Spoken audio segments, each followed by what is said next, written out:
Hello, people. I finished a book just minutes ago. Lincoln's Admiral, The Civil War Campaigns of David Farragut. Uh,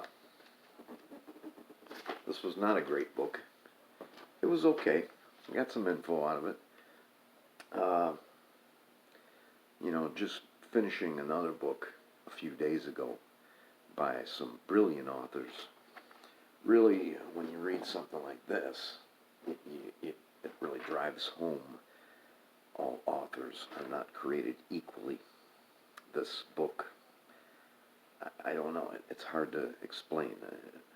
It was published in 1997, 262 pages, so that's a very short book. It took me only 2 days to read it. But the 262 pages, the print is large, the space between the lines is large, so it was a very quick read. Right away I started to get nitpicky. I started to critique this book. Farragut is a very young man. He's like 13 years old, and he's aboard the Essex, and the Essex is fighting. This is in the War of 1812, and it's fighting a British ship, the Phoebe. I guess that's how you pronounce that. And the Essex is at a big disadvantage and loses the fight. And this author, his name is James P. Duffy. He says that, eventually the captain of the Essex hauls down his colors. Nobody ever says that you strike your colors or somebody has struck their colors. Nobody ever writes they hauled down the colors.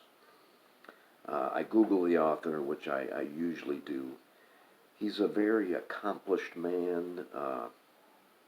Even a poorly written book is better than what I could write.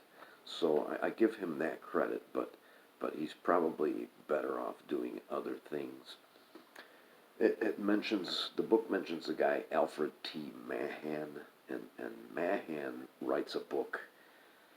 I can't remember the title of the book. It's like The Power of Naval, something like that. But it's a very influential book. 3 times in the book, he's talking about torpedoes, which aren't really torpedoes, they're mines. After every time he writes torpedoes, he says, which today would be called mines. Never repeat things in a book. Please, please, please. I can remember it the first time. And this is really a story of the battle for the Mississippi River, for control of the Mississippi River.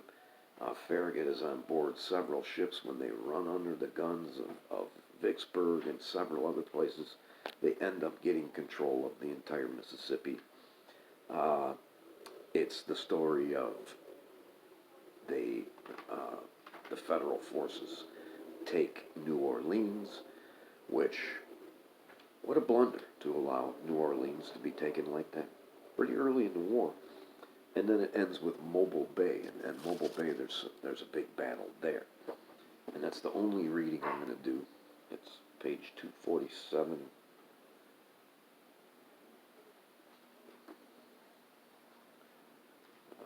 To 248.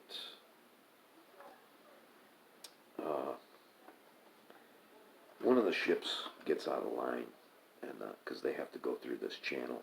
There's mines all over the place. There's also other obstructions. And as the flagship passed on the port side of the Brooklyn, Farragut shouted down to her, "What's the trouble?" And torpedoes was the shouted reply. "Damn the torpedoes," responded Farragut. Then, calling down to the captain of his flagship, he shouted, "4 bells, Captain Drayton." Then he bellowed to the commander of the gunboat lashed to the flagship's side, "Go ahead, Joette, full speed." Time eroded Farragut's orders to simply Damn the torpedoes, full speed ahead. It became a naval battle cry that has stirred sailors on to battle for over 100 years. So that's where that comes from Farragut. I'm going to start another book. Thanks for watching.